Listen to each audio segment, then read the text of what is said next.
এবং যারা আশিক নাই আমার আকায়ে কায়নাত সকলের ফরিয়াদকে শ্রবণ তিনি করে থাকেন। আর এই ফরিয়াদকে যে শ্রবণ করেন হাদিসের আলোকে পড়ার পর বুঝার পর চতুর্দশ শতকের মুজাদ্দিদ আলা হযরত আজিমুল মারতাবাত মুজাদ্দিদ দ্বীন মিল্লাত ইমাম ইশকে মোহাব্বত তিনি ইরশাদ করেন वल्लाहु सुन लेंगे फरियाद को पहुंचेंगे इतना भी हो कोई जो आ कर दिल से সেই নবী রাসূলের উপরে नारे तकबीर नारे रिसालत मसलाके आला हजरत उलमाए अहले सुन्नत हजरत अल्लामा मौलाना मुफ्ती शकील अहमद रज़वी साहिब नारे तकबीर नारे रिसालत। বসে যান আপনাদের আকাঙ্ক্ষিত বক্তা মুফতি সাহেব জামিয়াতুল আজহার বরেলি শরীফের সারা ভারতবর্ষের মধ্যে এখন এক নাম্বার 1 যদি ইউনিভার্সিটি আপনার হয় আগামীতে প্রপোজ এবং এখন রানিং জামিয়াতুল আজহার সেখানকার প্রিন্সিপাল হাজির হয়ে গেছে। আমারও টাইম খুব বেশি দিয়ে আপনাদের কাছে করবো না কারণ বক্তাদের হুজুম এখানে লেগে আছে। খুব ইম্পর্টেন্ট মেসেজ আপনাদের দেওয়ার চেষ্টা করি। আজকে এই ভরতপুর মাঠে যদি এই মেসেজগুলো দুটো তিনটে মেসেজ দিতে না পারি তাহলে আমরা এটা জানবো যে আমাদের জলসা হয়তো আমরা সম্পূর্ণ আমি করতে পারিনি। বোঝার চেষ্টা করুন। আচ্ছা আমরা উজু করি, উজু আমাদের ভঙ্গ হয়ে যায়। এখানে কেউ আছেন নাকি যার উজু ভঙ্গ হয় না? উজু করার পর উজু ভঙ্গ হয়ে যায়, তার বিভিন্ন কারণ শরিয়াতের কিতাব বিভিন্ন কিতাবে লেখা আছে। উজু করার পর যে যে কারণ উজু ভঙ্গ করে একটা যদি জাহির হয়ে যায় উজু ভঙ্গ হয়ে যায়, নামাজ ভঙ্গ হয়ে যায়, রোজা ভঙ্গ হতে পারে, কিন্তু আপনারা কি জানেন ঈমানও ভঙ্গ হয়ে যায়, ঈমানও চলে যায়, ঈমান নষ্ট হয়ে যায়। কিন্তু এই কথা খুব কম জায়গায় শুনবেন। নামাজের ওয়াজ 100-এর মধ্যে 95 জন আলিম বলেন নামাজ থাকবে কিভাবে, হবে কিভাবে, ভঙ্গ হয় কিভাবে। উজু করার কথা 100-এর মধ্যে 90টা মানুষ বলে উজু থাকবে কিভাবে, উজু ভঙ্গ হয় কি করে, কিন্তু ঈমান থাকে কিভাবে আর ঈমান যায় কিভাবে তার কথা একমাত্র উলামায়ে আহলে সুন্নাত ওয়াল জামাত বলতে থাকেন, আলিমে দ্বীন বলতে থাকেন। মাওলানা সাহেব নামাজ পড়ার পর যদি কেউ কথা বলে দেয় তার নামাজ ভঙ্গ হয়ে যাবে। নামাজ পড়ার পর পাবলিক অনেক আছে এদিক ওদিক তাকাতে শুরু করে, তার নামাজ ভঙ্গ হয়ে যায়। নামাজ পড়ার পর যদি কোনো জিনিস ভক্ষণ করেন নামাজ ভঙ্গ হয়ে যায়। তাহলে নামাজ ভঙ্গ হয়ে গেলে আবার নামাজ আদায় করা যায়, কিন্তু ঈমান ভঙ্গ হয় কি করে, ঈমান ভঙ্গ কিভাবে হয় আজকে শোনার চেষ্টা করুন। মানুষ ঈমানদার হওয়ার পর যদি তার মধ্যে কোনো দেওবনা ভাব চলে আসে তার ঈমান নষ্ট হয়ে যায়, তার মধ্যে যদি কোনো ওয়াহাবিয়াত চলে আসে ঈমান ভঙ্গ হয়ে যায়, তার মধ্যে যদি কোনো রকম খারিজিয়া শিয়া আকীদা চলে আসে তার ঈমান ভঙ্গ হয়ে যায়। আজ আলোচনার প্রয়োজন। পবিত্র কালামে আল্লাহ ইরশাদ করেন ইয়া আইয়ুহাল্লাযীনা আমানু আমিনু, হে ঈমানদারগণ তোমরা ঈমান নিয়ে এসো আল্লাহর উপরে এবং আল্লাহর রাসূলের উপরে। তাহলে আল্লাহর উপরে এটাকে আকীদায়ে তাওহীদ বলা হয়। আকীদায়ে তাওহীদ হচ্ছে এটা আল্লাহকে এক বলে জানা। যদি কেউ বলে আল্লাহ দ্বিতীয় তার ঈমান ভঙ্গ, সে মুশরিক হয়ে যায়।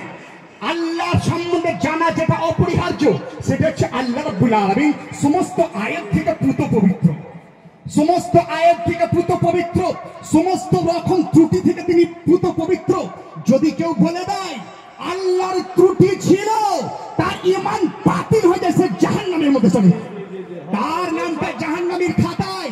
আপনি বলবেন কেউ কি বলেছে? হ্যাঁ, টুপি গাড়ি রাখনেওয়ালা কোন লোক বলেছে।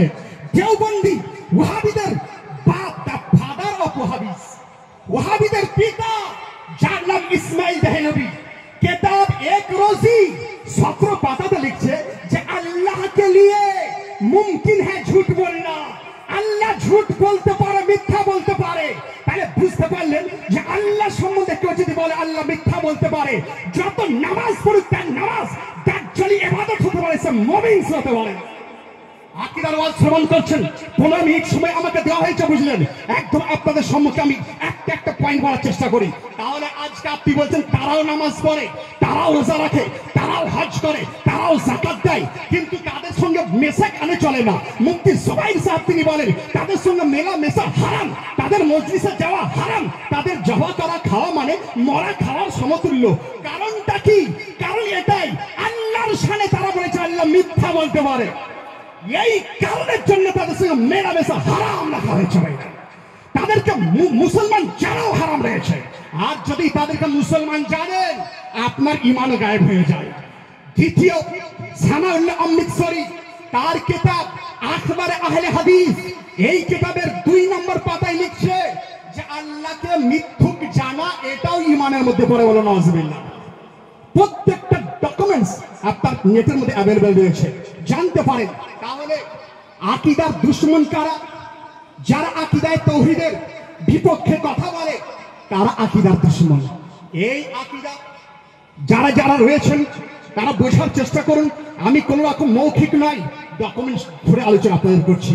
তাহলে আকীদা তাওহীদ তাকেই বলা হয় আল্লাহ সম্বন্ধে সঠিকভাবে জানা, যেগুলো জানা ওয়াজিব সেগুলো সম্বন্ধে জানা, তাকে আকীদা তাওহীদ বলা হয়।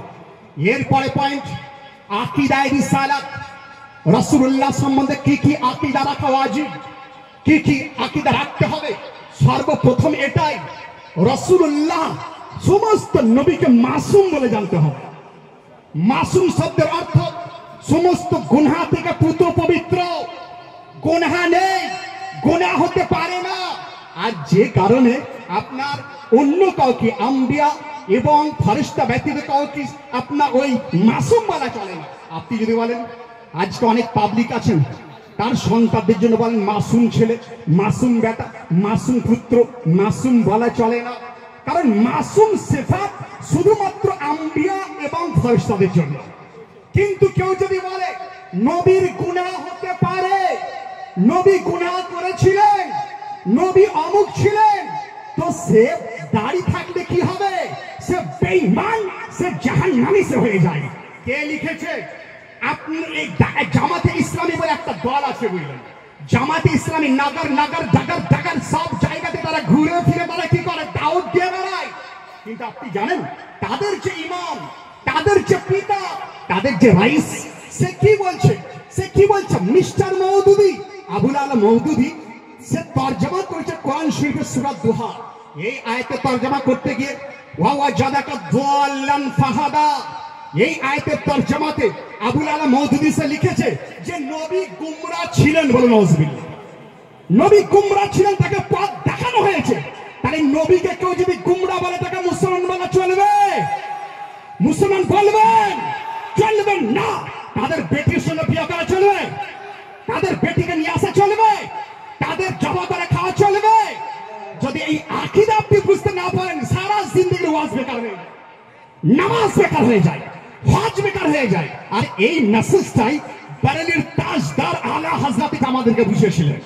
যখন ভারতের মধ্যে বাতিল ফিরকা একে একে রাসূলুল্লাহর ইজ্জতের উপর হামলা শুরু করেছিল, যখন তারা তাদের বইয়ের মধ্যে লিখলো রাসূল মারকার মিট্টি মে মিল গয়ে, এই কথা যখন লিখলো, আমার ইমাম, আপনার ইমাম, চতুর্দশ শতকের ইমাম আলা হযরত আসিফুল মারতাবা মুজাদ্দিদুল মিল্লাত, তিনি হুঙ্কার দিলেন, কলমের তলোয়ার তিনি চালালেন, চালিয়ে তিনি বললেন, শোনো, নবী মরে মাটিতে মিশে না, নবী যারা হন তারা জীবিত হয়ে থাকেন।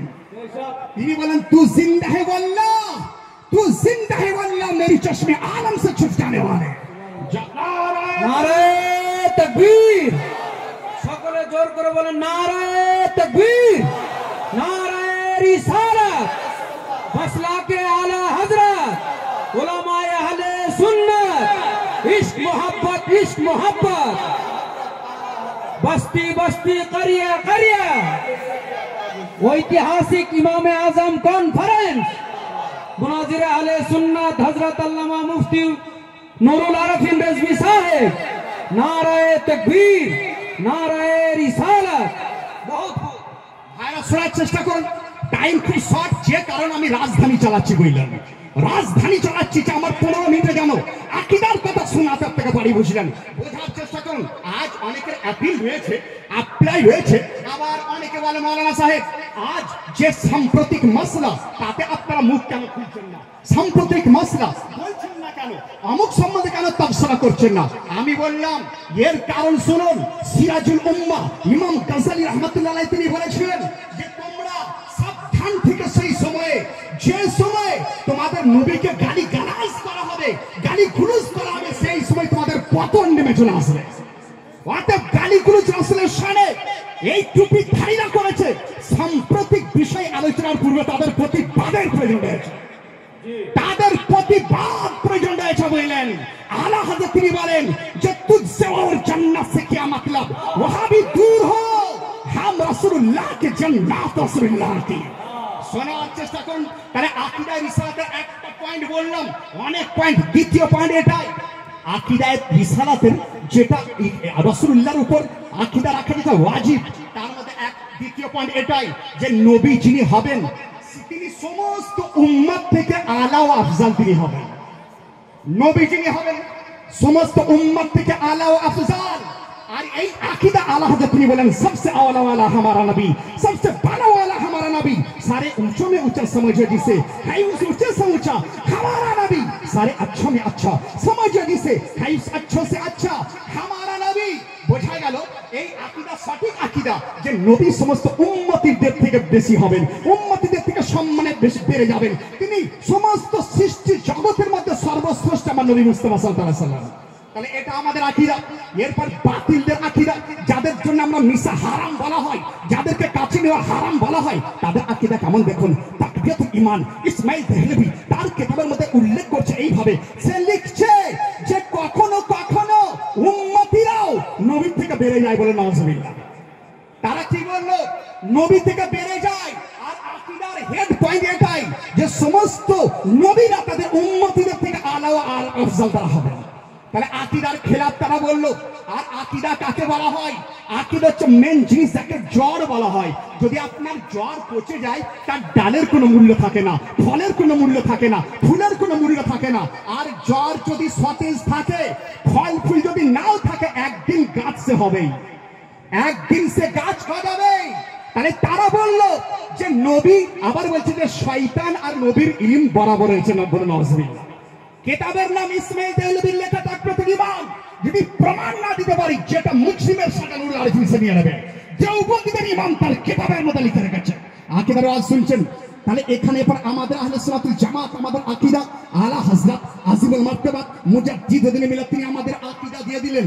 আজ কিছু কিছু লোক, একবার কয়েকজন দানিশ্বর জ্ঞানীগুণী লোক তারা বসেছিল, বসে একটা মিটিং করলো যে সারা বিশ্বের মধ্যে একমাত্র ভারতেই কেন সুন্নি বেশি রয়েছে, ভারতের মধ্যে সুন্নি বেশি, অন্য জায়গায় রয়েছে কিন্তু ভারতের মতো টানাটান সুন্নি অন্য কোনো দেশে নাই। আমি 2 বছর ইজিপ্টে ছিলাম, কোন তো মাকাস সানাতাইন ফি জামিয়াতুল আজহার 2 বছর সেখানে ছিলাম। যে সময় তাজুশ শরিয়া আলাইহি রাহমা তিনি মিশরতে গিয়েছিলেন, সেই সময় उस वक्त मिस्र में था हजरत, अब लिखी दुआ है। तो ताजुश शरिया তিনি ওখানে গিয়েছিলেন। তো মিশরেও সুন্নি তো রয়েছে কিন্তু টানাটান বারেলভি সুন্নি কম পাওয়া যায়। কারণটা কি? লোকেরা বলে হ্যাঁ হ্যাঁ, ইবনে দাহলান নামে একজন বিখ্যাত আরবি আপনার তিনি ছিলেন আলিম। দেখুন তার কিতাব ফিতনাতুল ওয়াহাবিয়া, তিনি কিতাবে লিখেছেন জাইন ইবনে দাহলান, তিনি ছিলেন বড় আলিম। কিন্তু সৌদি আরবের বেশিরভাগ লোক ওয়াহাবি কিসের জন্য? অনেকে বলে শাম দেশে বড় আলিম ছিলেন, কিন্তু ওয়াহাবি কিসের জন্য? ইরাকে বড় আলিম ছিল, ওয়াহাবি কিসের জন্য? ভারতে সুন্নিয়াতের ভাগ বেশি কিসের জন্য? তো লোকেরা বলে বড় আলিম তো ছিল, সৌদিতেই বড় আলিম ছিল, আপনার সমস্ত আরব কান্ট্রি তো বড় আলিম ছিল, কিন্তু আহমদ রাজার মতো কেউ থাকেনি, আহমদ রাজার মতো কেউ থাকেনি। আহমদ রাজা কার নাম? যিনি আমাদের ঈমানকে হেফাজত করেছেন, তার নাম আহমদ রাজা। খুব নতুন ছড়ি শুনুন, যদি আপনাকে